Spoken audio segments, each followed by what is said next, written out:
Good evening, guys. Good evening. Good evening. Good evening. Pray all is well. I wanted to come back and do a retake. Shout out to my good friend. She pointed out that my video this morning didn't have any sound, so I wanted to come back and do a retake of part six of Checkmate. Confident in Christ. Checkmate. Confident in Christ. Confident in Christ. If you're watching, man, do me one favor, hit that share button.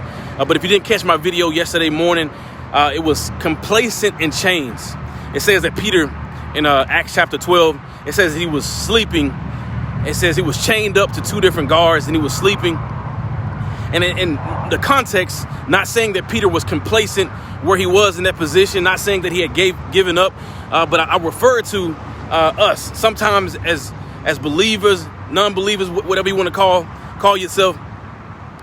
Sometimes in life, as you progress and as you go forward, sometimes you get complacent in a place, you get complacent in a position, and that position that you may be in may not be the best position for you. But what I want to focus on today is, and this is truly where I believe Peter was in the context. I believe he was confident in Christ.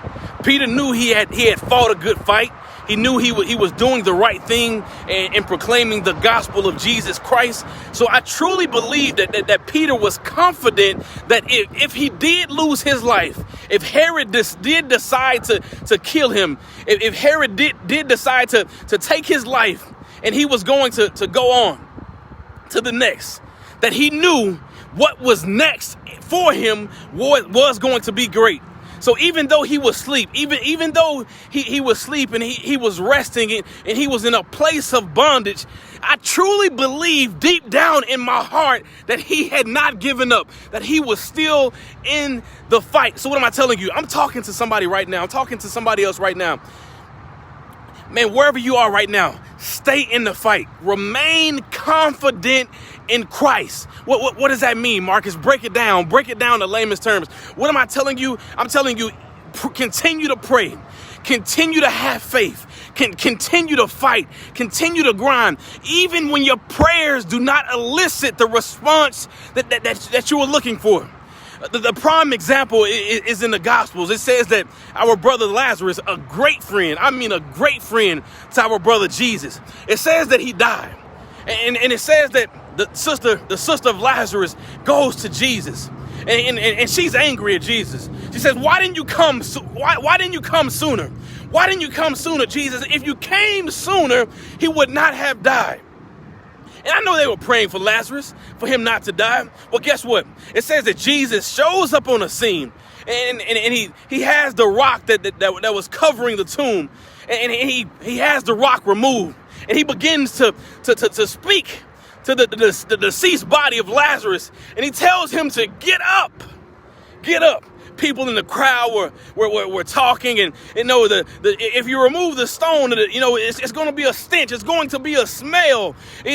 He's been dead. It's not possible for him to come back. Guess what? He came back to life. So what am I telling you? Sometimes when you pray, you ain't going to get the response that you want. Sometimes when you pray, the response ain't going to come when you want it to come.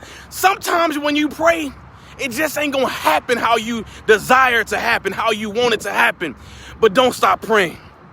Sometimes you might be praying over a loved one, praying for their health, praying for them to make it, praying for God to heal them and fix them. Sometimes you're going to be praying for a financial situation to turn around and for a bill to be paid and a debt to be paid off. And sometimes it won't elicit the response of the prayers that you have been praying before God. And this is what I want to pray for you. This is my prayer and this is my message for you, man. Don't lose confidence in God. Don't lose confidence in Christ just because you didn't get what you wanted. Don't give up on God just because the response didn't come out the way that you wanted. Continue to seek him. Continue to seek him. Because sometimes God is not a microwave. So God is not a microwave. We ain't always going to get it the way we want it. And we ain't always going to get it in the time that we want it. And sometimes we won't get it. Sometimes we will have to lose some people. Guess what? He did bring Lazarus back to life. But eventually Lazarus did breathe his last breath here on this earth. So he did have to go on to the next. So what am I telling you, man? We're going to lose people. We're going to lose friends. We're going to lose relationships. We may lose houses. We may lose homes. We may lose all different types of things in this journey, but in the midst of whatever we do lose, we can't lose our confidence in Christ. We have to realize that whatever we lose here, man, God has so much greater in store for us in a place called heaven. So God, help us to remain confident in you. That is the prayer for you guys tonight. Man, I love you guys, man. Hit the share button, share this message with somebody who may not be one of my friends. Tag someone. Go to YouTube, subscribe to the page, and continue to pour positive things into your spirit. Not only into your spirit, but into the spirit of your children, your loved ones, and anyone you come encounter with. That is the message, and that is the prayer for you guys tonight. I love you guys, man. Be blessed.